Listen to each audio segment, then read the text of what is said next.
melihat satu mata dalam segitiga ini, kita lihat mata, ini kita tutup. Tapi kalau ini kita balik menjadi bukan mata. Ini melambangkan palung laut. Palung laut ini ada di mana? Ini saya ambil di segitiga Bermuda yang kedalamannya 8.000 meter atau 27.000 kaki. Apakah benar Dajjal itu ada di segitiga Bermuda? Wallahu a'lam. Tapi dia menurut hadis muncul dari timur. Nabi nunjuk dari Madinah. Timurnya itu ya Syam lah.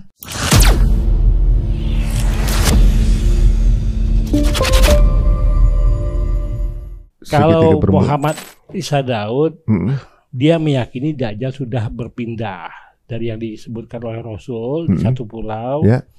Dia sekarang bermukim, kata Muhammad Isa Daud tahun 90-an. Dia menulis buku ini hasil penelitian dia itu lebih dari 10 tahun. Ditulislah buku Dajjal muncul dari segitiga Bermuda, itu dalam bahasa Indonesia. Dia meyakini Dajjal di antara 3 daerah ini, Pulau Bermuda, Puerto Rico, San Juan, dan Miami, Florida. Jadi di antara ini. Nah, sampai dia bilang ini Florida, ini dikata Flori and Aida. Maksudnya apa? Tuhan yang ditunggu. Jadi kawasan inilah Dajjal sekarang berada. Kata, saya mengutip Muhammad Isa Daud. Benar atau tidaknya wallahu alam, tapi kalau dikaitkan dengan segitiga dan laut ya. Mata satu dan tumpukan bata membentuk piramid dan ada air, ya air ini apa? Air ini menunjuk apa? Segitiga itu menunjuk apa? Sehingga ada korelasi dengan penelitian daripada Muhammad Isa Daud, ya Dajjal mewakili berdiam diri di segitiga ini.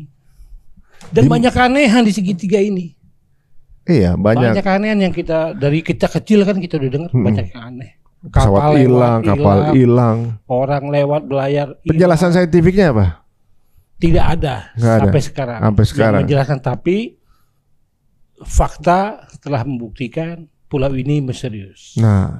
Fakta sudah berbicara pulau ini misterius. Siapa yang dapat membuktikan? Nah, itu bukan urusan kita. Kita taunya fakta setelah berbicara res ipsa lois sequitur. Fakta sudah berbicara pulau ini misterius. Ada apa? Coba ternyata, ternyata next slide berikutnya. Sampaikah kita melihat satu mata dalam segitiga ini? Kita lihat mata, ini kita tutup. Tapi kalau ini kita balik menjadi bukan mata. Para netizen coba diperhatikan. Awalnya mata segitiga. Tapi kalau kita balik segitiga gini, apakah melambangkan mata? Ini melambangkan palung laut. Palung laut ini ada di mana? Ini saya ambil di segitiga Bermuda yang kedalamannya 8.000 meter atau 27.000 kaki. Jadi palung di segitiga Bermuda itu ada palung. Ada palung antara Puerto Rico, Florida, Bermuda ini palung ini. Namanya Milwaukee Deep. Iya. Milwaukee Deep. Ini diyakini soheh ini. Ini berbahaya, nggak ada orang berani lewat situ. Palung ini, semua laut kan ada palung. Tapi palung paling besar itu di Samudra Atlantik. Jadi mata itu dekat juga nih antara uang ini dengan gaib ya. Mata itu bukan sekadar mata. Mata itu kalau dibalik jadi palung laut Samudra Atlantik. Apakah benar Dajjal itu ada di segitiga Bermuda? Wallahu a'lam. Tapi dia menurut hadis muncul dari timur. Nabi nunjuk dari Madinah. Timurnya itu ya Syam lah. Ya apa dari Iran, dari mana? Pokoknya dari arah timur Madinah. Timur dari arah Madinah. Next. Ya tapi yang namanya cerita, ini bukan cerita untung aja. Sejarah. Ya termasuk gerakan. Ya pada akhirnya akan ada akhirnya. Kira-kira tanda akan berakhirnya apa tuh yang bisa mengakhiri mereka ini? Ketika Perang Dunia Ketiga apa berakhir atau masih agenda? Kalau kita lihat tadi, dia ingin mempertemukan antara Lucifer, sang mata satu Dajjal dengan tumpukan bata di bawahnya, dan bintang Daud dengan Pluribus Unum. Itu pertemuannya di akhir zaman. Pada saat itu terjadi Perang Dunia. Dan memang perang dunia memang itu dia menghendaki dan memang mereka mau siasati. Dan mereka juga tahu akan terjadi Armageddon, atau dalam literatur Islam disebut Al-Mahal Kubro. Al-Mahal Kubro ya. Pada akhirnya selesai masalah Zionis, selesai Israel. Ketika di akhir zaman nanti para pengikut Dajjal itu jumlahnya cuma 70.000 orang dari Abasan atau Isfahan. Nah, itu akan binasa di tangan kekuasaan Imam Mahdi didampingi oleh Nabi Isa dan umat Islam. Perlu diketahui, semua benda tempat mengumpatnya Yahudi pada saat itu berbunyi. Hanya ada satu yang berbunyi, pohon Gorgot. Dulu itu Gorgot sedikit, tapi sekarang itu udah jutaan ditanam Gorgot untuk perlindungan. Saking takutnya. Dia tahu khasiat pohon Gorgot itu, tapi 70.000 orang itu tewas, termasuk juga Dajjal. Dajjal itu sendiri. Tewas. Ada akhirnya selesai udahlah di Al-Mahal Kubro. Walaupun mereka yang menunggu Tuhan mereka Dajjal, tapi Dajjal itu akan dikalahkan oleh Nabi Isa. Nabi Isa mengeksekusi di bawah pimpinan Imam Mahdi, sehingga mereka juga tahu Nabi Isa turun di bumi Damaskus, Suriah, di Masjid Menara Putih pada saat umat Islam akan menyelenggarakan sholat. Imam Mahdi menjadi pemimpin, tapi tiba-tiba Nabi Isa turun. Imam Mahdi mempersilahkan Nabi Isa untuk memimpin sholat. Nabi Isa nggak mau, saya mengikuti syariat Nabi Muhammad. Dia jadi makmum. Nah, di luar tuh Dajjal udah menunggu. Sehingga nanti perang itu terakhirnya dibawa ke Mageddo. Bukit Mageddo itu ya daerah Palestina kuno, sekarang ada di wilayah Israel. Bukit Mageddo. Disitulah mereka habis.